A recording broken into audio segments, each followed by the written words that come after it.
요 지금 아우터 같은 경우 지금 요게 무슨 문제가 있냐면 이제 여기에 보면은 이제 베어링이 들어가거든요. 이게 뭐 또 신형 구형 이제 뭐 베어링이 이제 좀 다릅니다.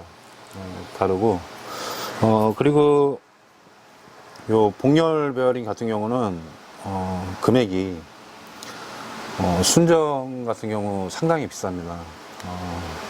좀 요 할리 관계자 분들께서도 아마 보실지는 모르겠어요.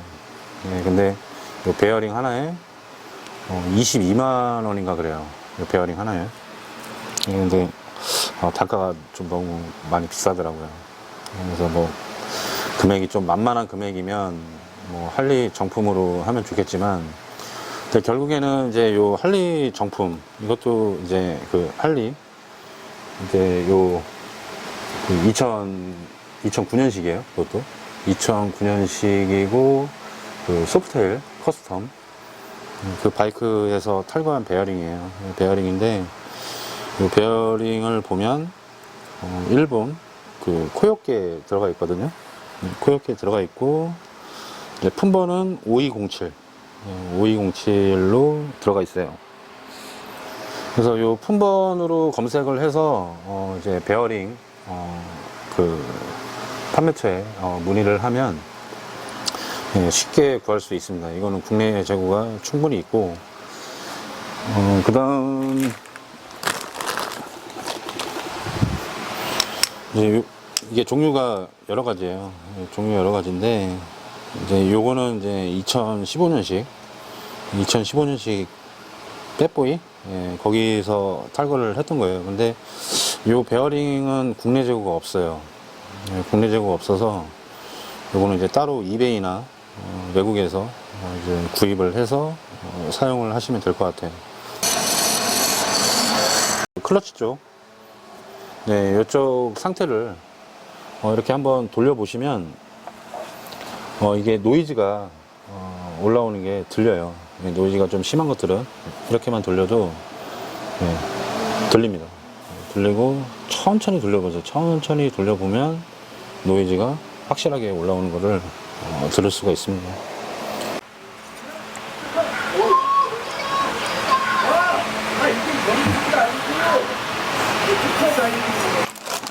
이렇게 신품으로 준비를 했습니다.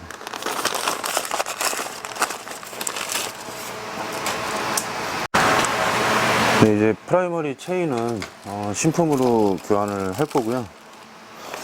그 다음 요 클러치 하우징 이쪽에 들어가는 이제 베어링 같은 경우는 이제 NTN 제품으로 교체를 했습니다. 5207 요게 이제 기존에 빼낸 베어링입니다. 요 약간 이제 소리가 조금 들리는 거는 요 베어링을 한번 세척을 좀 해본 다음에 이제 안에를 좀 봤어요. 봤는데 이제 베어링이 지나가는 요 레이스 이쪽 부분에 보면 좀 특정 부분이 좀 약간 그 힘을 좀 받은 부분이 제법 있어요. 그래서 약간 유격도 좀 있고, 예, 그래서 아무튼 베어링은 신품으로 교환을 했습니다. 그래서 이 베어링이 복열 베어링이라고 해서 이제 안에 볼 베어링 이게 두 개예요. 두 개가 이렇게 일정 간격으로 이렇게 배치가 되어 있는 거죠.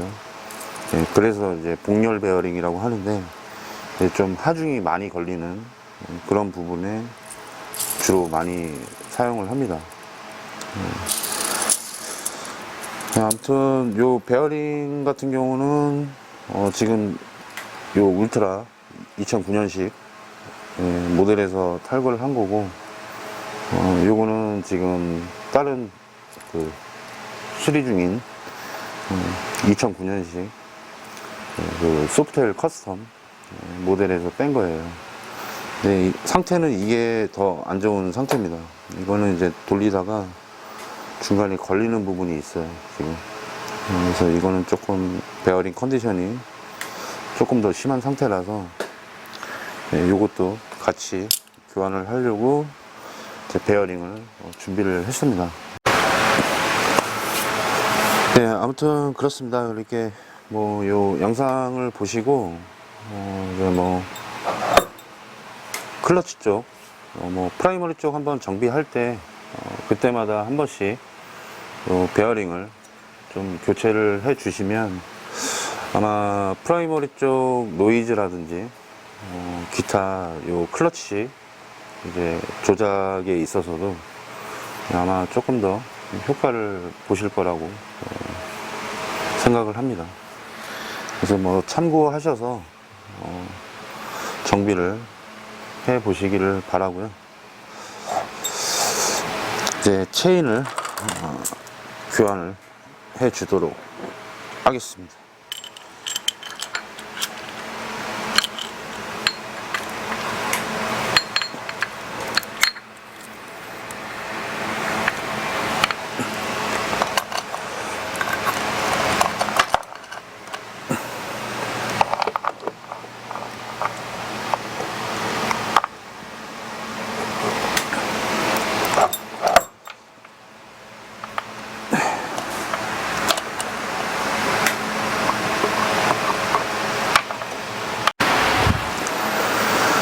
네, 이제 프라이머리 쪽 조립을 마무리 해보려고 합니다. 그래서 뭐 프라이머리 체인 신품으로 교환하고 그 다음 요 안에 들어가는 베어링, 복열 베어링, 그것도 이제 다 교환을 해 놓은 상태예요. 뭐 좀 안타까운 거는 결국엔 요 프라이머리 체인 같은 경우는 좀 뭐 거의 교환을 안 해도 될 정도로 생각보다 좀 오랜 시간 동안 사용할 수 있는 부품인데, 요 컴pen세이터 쪽을 이제 반대로 이제 조립을 해 놓는 바람에 굳이 뭐 교환을 안 해도 되는 부품을 교환을 하게 됐어요. 그래서 뭐 이런 부분은 좀 안타깝고, 네, 아무튼 요 컴pen세이터 쪽이랑 클러치 쪽이랑 조립을 할 때 이제 뭐 요 락킹 툴이 필요해요. 우선 이제 조립을 하는 순서도 있어요. 뭐 이전에 올려드렸던 뭐 여러 영상에서도 뭐 조립하는 과정을 이제 보여드린 것도 있기 때문에 뭐 그걸 보시고 예, 뭐 참고를 하셔도 됩니다. 그 앞쪽 같은 경우는 한번 이제 토크값을 줘서 조여준 다음에 다시 풀러내고, 그 다음에 다시 이제 토크값을 조금 더 올려서 이제 마무리 조립을 해주면 되는 겁니다. 그래서 이거를 그냥 한 번에 조립하고 끝내지 말고 한 바퀴 이제 다시 풀러낸 다음에 그 다음 다시 이제 조립을 해주는 게 이제 순서입니다. 다시 풀러줄게요.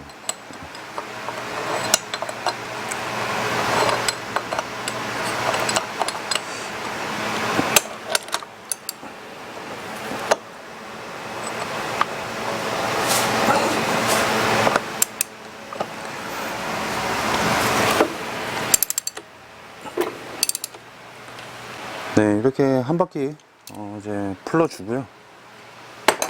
그 다음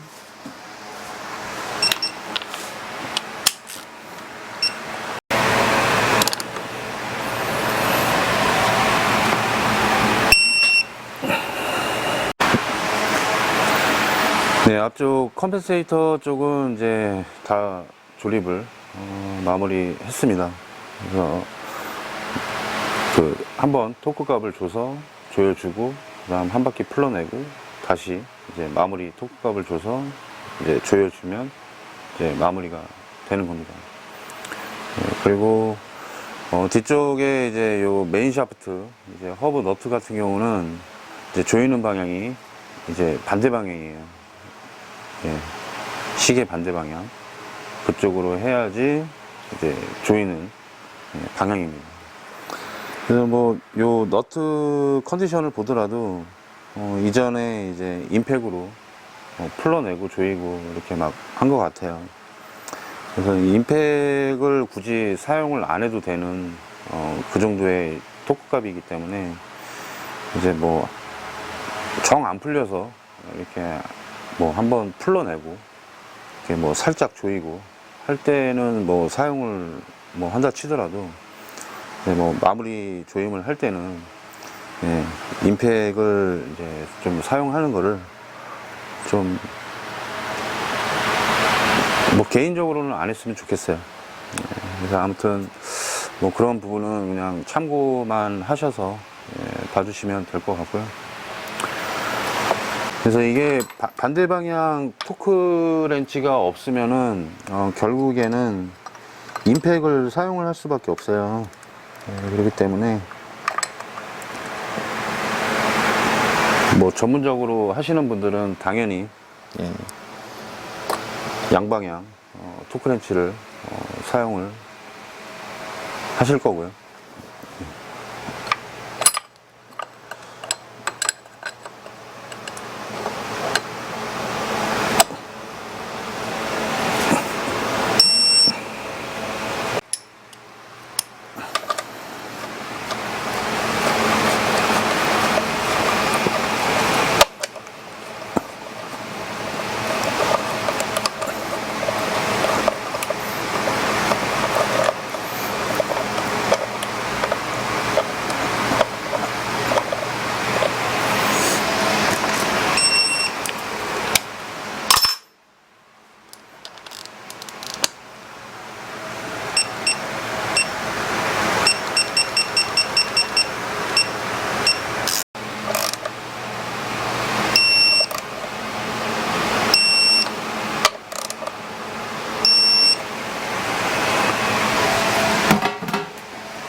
네, 요 프라이머리 쪽 정비를 이제 다 마쳤습니다.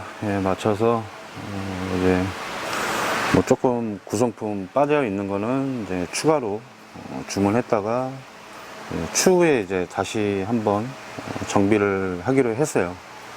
그리고 뭐 엔진 쪽도 마찬가지고 조금 약간 미흡한 부분이 있어서 그쪽 부분도 나중에 같이 좀 정비를 해야 될 것 같습니다.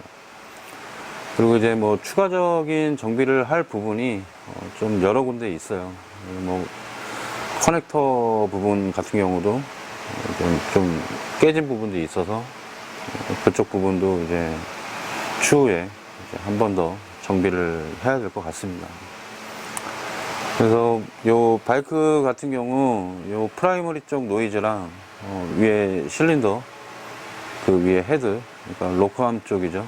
그러니까 로커암 쪽에서 일어났던 노이즈 같은 경우는 결국에 이제 정비 실수로 인한 노이즈로 봐야 될 것 같습니다. 그래서 프라이머리 쪽 같은 경우는 요 앞쪽 컴pen세이터 이쪽 부분의 조립을 잘못했기 때문에 그걸로 인해서 이제 프라이머리 체인까지 교환을 해야 되는 그런 상황이 나온 거고요. 그리고 이제 요 텐셔너 같은 경우도 이제 안에 들어가는 구성품을 이제 빼먹고 조립을 했기 때문에 그걸로 인해서도 텐셔너가 제 역할을 못했고 이제 이너 프라이머리 쪽 안쪽에 이제 그 데미지를 조금 주게 된 겁니다. 그래서 뭐 이너 프라이머리를 뭐 교환할 정도까지는 아니고 일단은 뭐 크게 뭐 크랙이 가거나 뭐 오일 누유가 생길 만한 부분은 없어서 뭐 어떻게 보면 그나마 다행인 거고요. 그래서 아무튼 프라이머리 쪽은 이렇게 해서 이제 마무리가 됐고요. 이제 위에 로커암 쪽 같은 경우도 이제 니코일로 해서 일단 작업을 마무리를 했습니다. 그래서 일단 정확한 토크값이 다 나왔기 때문에 이제 뭐 크게 문제는 없어 보입니다. 그래서 아무튼 이제 추후에 이제 다시 좀 작업을 할 것들이 이제 작업을 하면서 몇 군데가 좀 보였기 때문에 그 부분은 이제 고객분과 상의를 해서 이제 조만간 다시 한번 작업을 하기로 했습니다. 그래서 이제 나머지 이제 커버 조립하고 뭐 발판 조립하고 하면 이제 전체적인 마무리가 될 것 같습니다.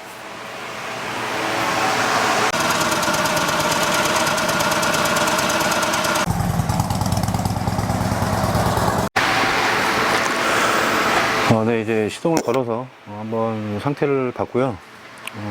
일단 전체적인 컨디션은 확실히 많이 올라갔습니다. 많이 올라갔고 뭐 엔진 떨림, 뭐 진동, 그다음 노이즈, 뭐 전체적으로 다 확실히 좋아졌고요. 뭐 좋아질 수밖에 없는 이유가 뭐 결국엔 컴pen세이터 쪽도 이제 조립이 반대로 돼 있던 부분이었고, 이제 어떻게 보면 이제 뭐 조립 실수로 인한 그 재조립이었기 때문에 이제 뭐 프라이머리 체인은 교환을 했다 치더라도 그리고 또 하나 이제 트러블이 이제 로커암 서포트 그쪽 부분이 이제 크랙이 가서 깨져 있었잖아요. 그래서 그 크랙이 간 것도 결국엔 이전에 뭐 어떤 엔진 뭐 오일 누유나 뭐 이런 기타 정비를 할 때 그 작업을 하면서 이제 그 볼트 조임을 하다가 이제 나사산이 이제 데미지를 먹은 거죠. 이제 따라 올라와서 결국에 이제 그 부분을 가지고서 이제 조금 더 볼트 긴 걸로 이렇게 꽂고서 뭐 셀프 탭을 냈는지 아니면 탭을 내서 이렇게 조금 볼트를 더 긴 걸로 꽂으신 건지 그거는 정확하게 뭐 제가 알 길은 없는데 어찌됐든 그 나사산이 데미지가 먹은 상태에서 이제 그 조립을 해버렸기 때문에 이제 그걸로 인해서 이제 뭐 볼트가 이제 또 부러져 버리고 아무튼 뭐 그 로커암 서포트 부분도 결국에 이제 뭐 작업 실수라고 봐야 되거든요. 뭐 정상적으로 체결이 돼 있었다라고 하면 뭐 크게 문제가 있지는 않았을 텐데 아무튼 그런 부분이 조금 안타까운 부분입니다.